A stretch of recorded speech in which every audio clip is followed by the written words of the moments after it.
Hello friend, good morning. তোমরা কেমন আছো? আশা করি ভালো আছো।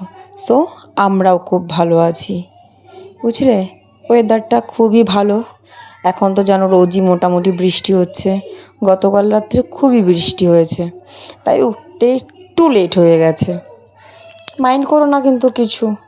তাই সকাল সকাল উঠে আমি চলে গেলাম বাইরের কাজ করতে, আর আমার মেয়ে নিজের ঘরে বিছানা তুলে ও আমার ঘরের বিছানাটা তুলে দিচ্ছে, ঠিক আছে। আর ওই দেখো দেওয়ালের সঙ্গে একটা পুটুলি মতো কিছু একটা ঝুলছে, ওইটা কি বলো তো? ওটার ভিতরে রয়েছে আমার মশারি। মশারিটা ওইভাবে না রাখলে না আমার ঘরে প্রচণ্ড উইপোকার বাসা করে।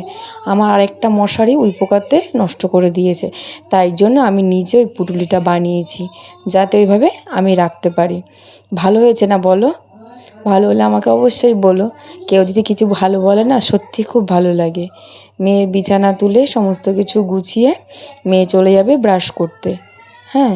আর আমি যেহেতু বাইরে কাজ করছিলাম, তা সেই ভিডিওটা আর করা হয়নি, যেহেতু মেয়ে ঘরে বিছানা তুলছিল। আর আমার ছোটো মেয়ে উঠে বাইরে তার ঠাকুমার সঙ্গে ঘুরে বেড়াচ্ছে। ও উঠলো আজকে 8টার সময়। তারপরে বিছানাটা আমার মেয়ে তুলতে হলো। ও নিজের ঘরেরটা তুললো, তারপরেরটা আমার বিছানা তুলতে আসলো। আজকে অবশ্যই স্কুল ছুটি, ঠিক আছে। তারপরে বিছনাপাটি তুলে ও গেল ঘর ঝাড় দিতে। ঘর বারান্দা সব ঝাড় দিচ্ছে, ঠিক আছে। দেখো ওয়েদারটা কত সুন্দর, এত সুন্দর না ওয়েদারটা, ধারণার বাইরে। তা ও ঝাড় দিচ্ছে, আমার মোটামুটি কাজ কমপ্লিট হয়ে গেছে। এখন সকালে কি খাবো করে জলের বোতল টোতল সব ভরে রাখলাম। ভরে তার ভেতরে দেখো আসলো কি পরিমাণে আবার বৃষ্টি। তা ভালোই লাগছে, রোজ সকালবেলা ভাত খাই, তা আজকে আর ভাতটা খাবো না। তা ভাবতে ভাবতে মেয়ে বললো, মা তুমি আজকে ম্যাগি অমলেট বানাও। তাই জন্য চলে আসলাম ম্যাগি অমলেট বানাতে। তা দেখো ম্যাগি অমলেট আমি কিভাবে বানাই। ম্যাগি অমলেটে দিতে হয় অনেক পরিমাণে সবজি। তা সবজি মোটামুটি আমার ঘরে কিছু ছিল না, তাই কিছুটা পরিমাণে পেঁয়াজ কুচি দিলাম, আর দুটো ডিম দিয়ে ম্যাগিটাকে আগে বানিয়ে নিয়ে তার ভিতর ডিম দিয়ে আমি দুটো ম্যাগি অমলেট বানিয়ে নিয়েছি। অবশ্য লঙ্কাটা দেওয়া দরকার ছিল, বাট লঙ্কাটা দেইনি, আমার ছোটো মেয়ে খাবে, তাই জন্য আমি লঙ্কাটা দিলাম না। তোমরা এই প্রসেসে একদিন বানিয়ে খেয়ে দেখো, সত্যি খুব ভালো লাগে। অবশ্যই তোমরা সবজিটা দিও, যে পরিমাণে যে ঝাল খাও অবশ্যই ঝালটা দিতে পারো, ঝাল দিলে আরও বেশি টেস্টি হতো। তা দেখো আমি কী করে বানাচ্ছি, এই প্রসেসে বানিয়ে নিও, সত্যি খুব ভালো লাগে। বানানো হয়ে গেছে, দেখো কত সুন্দর লাগছে দেখতে বলো। এইভাবে আমি কিন্তু আজকে নতুন বানাচ্ছি না, আমি কিন্তু প্রায় দিন এইভাবে বানাই।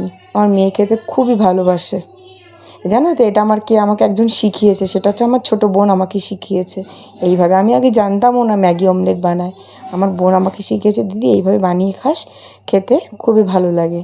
তারপরে আমার মেয়ে নিয়ে চলে আসলো, আমারটা আমি নিয়ে খাচ্ছি আর মেয়েরটা খাচ্ছে, ওর বোনকে খাইয়ে দিচ্ছে আর নিজে খাচ্ছে। তারপরে চলে আসলাম দুপুরে রাত্রে রান্না একসঙ্গে করতে। আজকে রান্না করব পেঁপে দিয়ে মুসুর ডাল, আর সাথে সয়াবিন, আলু সয়াবিন আর পটল ভাজা। ডালের সঙ্গে একটা ভাজা না হলে ভালো লাগে, তা আজকে আলু সিদ্ধটা দেইনি।